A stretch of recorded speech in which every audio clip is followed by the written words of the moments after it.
Puspita, NIM 17S10081. Kemarin waktu play saya menjadi pembawa materi dengan materinya itu keterbukaan dan konsep diri dari Johari Indo.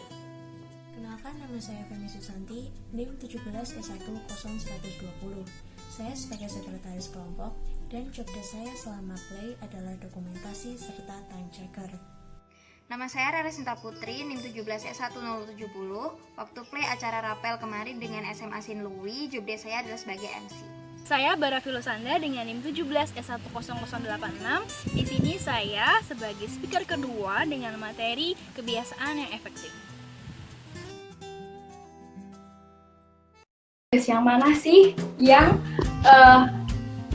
utama buat teman-teman? Next, fokus pada apa yang paling penting. Coba kadang-kadang teman-teman ngerasa nggak sih kalau teman-teman itu lebih fokus kepada apa yang teman-teman inginkan dibandingkan apa yang teman-teman butuhkan.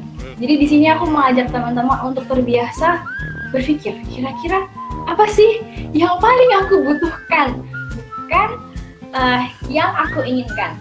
Next Kak, ini yang seru nih. Jadi aku akan memberikan tips gimana sih caranya untuk mengutamakan mana yang paling penting. Jadi ada do it now, plan it, delegate, dan drop it. Jadi ketika ada sesuatu yang penting, sesuatu yang mendesak, misalnya hari ini ulangan nih Kak, berarti ya harus belajar kayak gitu.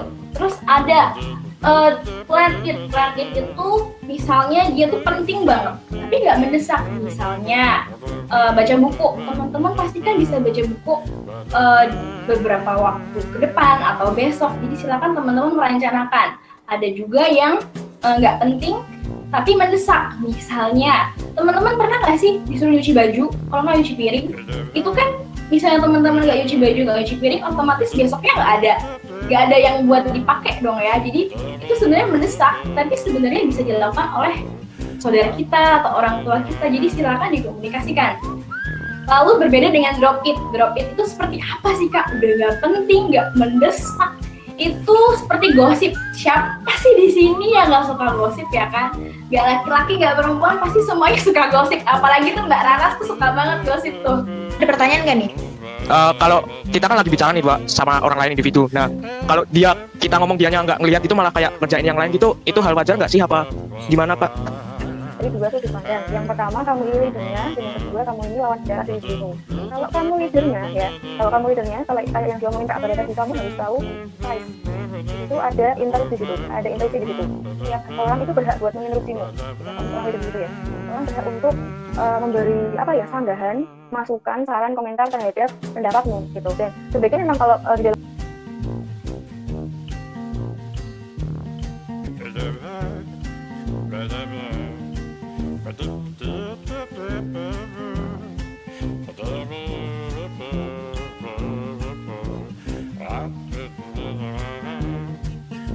itu jangan baperan gitu. Kalau kalian gini ya, di organisasi itu kan ada banyak teman-teman, ada banyak orang yang punya sifatnya tuh beda-beda gitu loh. Karena grupnya ini tuh teman-teman sama adik-adik kelas aku tuh orangnya nggak terlalu senioritas, jadi masih mau untuk terbuka untuk ngobrol di grup tuh mau gitu. Jadi nggak cuma nyimak aja. Ya kadang-kadang nyimak sih, tapi ya semoga teman-teman kedepannya bisa digunain ya.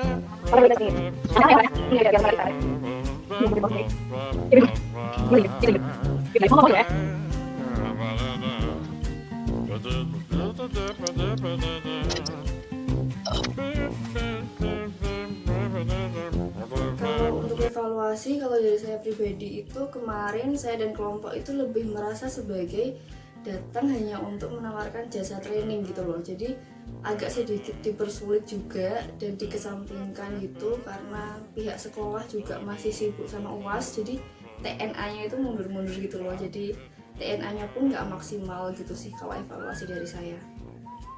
Evaluasi dari saya sebagai salah satu anggota kelompok, yang pertama adalah kami tidak melakukan briefing sebelum play acara sehingga menimbulkan sedikit miskomunikasi di tengah play acara.